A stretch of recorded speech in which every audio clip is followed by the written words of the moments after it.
what is the mythopoetic men's movement? Okay, well, this term is again was popularized by Robert Bly's landmark book Iron John, published in 1990. To answer that question, I have to go back and just give you a little bit of history about the men's movement in general. Essentially, the genesis of it was the modern form of it. The genesis was 1960s in England and North America, and it's interesting because the initial men's groups were anti-sexist men's groups. In other words, they were supportive of the feminist movement because the 1960s was the first decade where women had access to the oral contraceptive pill. So they got to have a choice between whether they wanted to be mothers or have a career. So this led to what was called the second wave feminist movement at that time. And the men initially were supportive of that, but then after about 10 years, some of the men began to ask the question, what are we doing for ourselves, right? How come we don't have our own men's community? What does it mean to support the idea of the masculine, right? And so you could say almost like a counter reaction was formed, where initially you had these men that were supportive of women's liberation, and then there was this counter reaction that formed where men wanted to develop something that safeguarded the masculine. A lot of these guys were more essentially anti-feminists. And from that second group, one of the outgrowths of that group was the seduction community, and the modern form of that, which is not strictly speaking anti-feminist, but is more concerned with safeguarding masculine principles. And then from all that, a third branch arose, and that was the Mythopoetic. Mythopoetic refers to the uses of old mythology, like the myths of the Holy Grail and Percival and the Knights of the Holy Grail, as well as Iron John, which was Iron Hans in the original German mythology. And so using these old myths as vehicles or metaphors to understand the role of masculine initiation for modern men.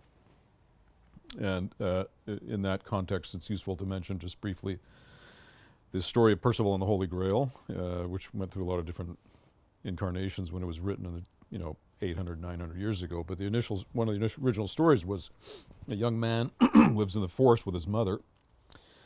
And one day, 3 shining knights come into the forest, and he's mesmerized by these shining knights. He asks them, who are you? And they say, we are knights in search of the Holy Grail. We're knights of the Round Table. And he thinks, I want to be like that.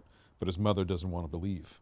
She doesn't want to believe for good reason, because 3 of her other sons and her husband all died in battle.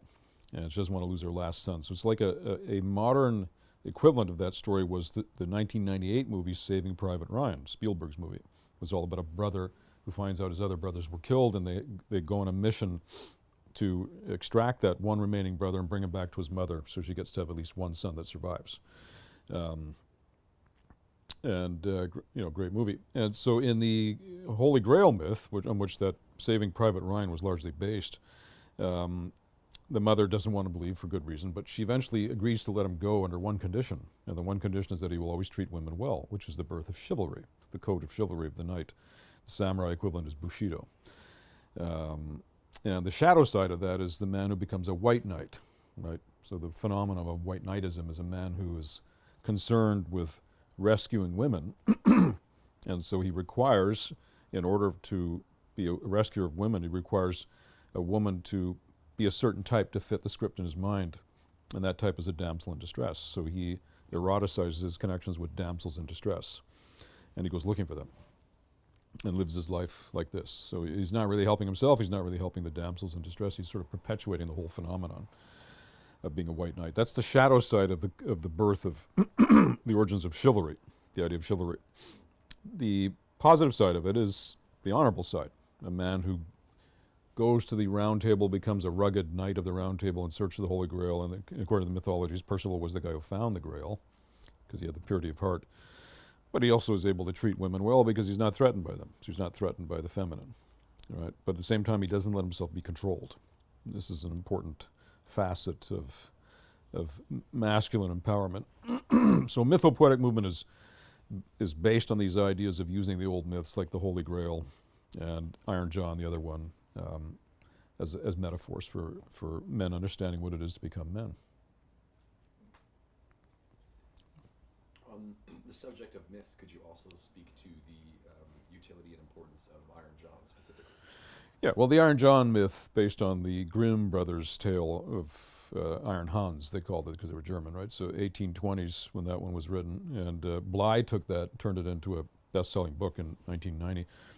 Very simple story. There's a bunch of hunters going into a forest, and they're disappearing one at a time in a mysterious fashion, and this is back in medieval ages, so the king wants to know what the heck's going on, so he sends out he finds a super hunter with a big badass dog, and the hunter says, I'll find your guy for sure. So he sends him out. There's like a serial killer they're looking for, right? So the super hunter with his dog goes out into the woods, and they're near a lake, and a hand comes up at one point from the lake and grabs the dog and pulls it under and drowns it. And so the hunter realizes that's where the guy is. He's in the lake. So he goes back to the king, and the king comes back with a whole entourage of knights and warriors, and they drain the lake and take all the water out of the lake, and there at the bottom of the lake is a hairy wild man. And his hair is the color of rust, hence they called him Iron John, right? They put him in a cage, bring him back to the king's court, and he's in this cage, and one day the boy of the court, the prince, is playing with his ball, and the ball's bouncing, and it bounces and goes into the cage, and the wild man takes it, and the boy says, I want my ball back, and the wild man says, I'll give it back to you, but you have to let me out of this cage. And the boy says, okay, how do I let you out of the cage? And the wild man says, the key to the cage lies under the pillow of your mother. It's in her bedroom under her pillow. So the boy goes in there, gets the key, takes it from his mother's pillow, under his mother's pillow, opens the cage, lets the hairy wild man out. The wild man gives him his ball, and the wild man is going to leave, and the boy says, where are you going? And the wild man says, I'm going into the forest from where I come, from whence I came. And he takes the boy with him into the forest and initiates him into the ways of manhood. He says, there's one thing here. I will take you into the forest, but you will not be able to return. And the boy says, okay, he's ready. So he goes with the hairy wild man and gets initiated into manhood. So the whole thing is a psychological metaphor. And some of the key parts are that the key to letting the wild man out of the cage is under the pillow of the mother. So for a boy to liberate the wild man within him, right, and become a man in the true sense, he has to take something back from his mother.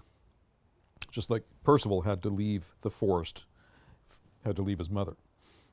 And so these are really key components of the psychology of initiation from boyhood into manhood, or as we call it in our system, from the boy to the prince to the knight to the king, those stages, right?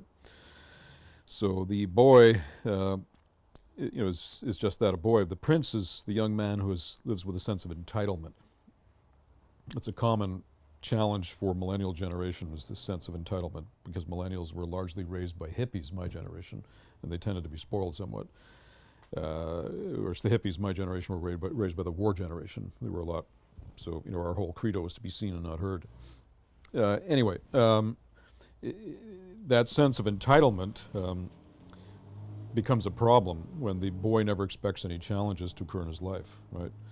So in breaking away from the mother, there's a certain wounding that occurs, a certain wounding, a tearing away process in which he is then able to be initiated by the tribe of elders, taken off by the hairy wild man into the forest to become a man. But the problem in our present day and age is that there are so few good role models, tribal elders around who actually care about younger men.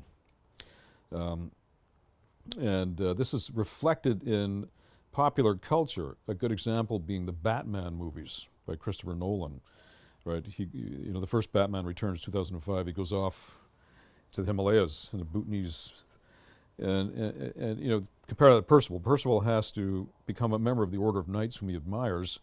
Batman, Christian Bale's character, goes off into the monastery, and he ends up blowing up the whole monastery and killing all his mentors because they were all, not very reputable characters. They were, they had an agenda to convert the world, right, into their vision of they were going to eliminate entire cities. So the modern day man doesn't have so many good role models. He ends up, just rebelling against the past, and hence all the anger you also find in current times is played out in, typical martial arts scenes nowadays, which are so vicious, the beatings compared to what they were back, say, the 1970s. You say Kung Fu David Carradine shows in the early 1970s.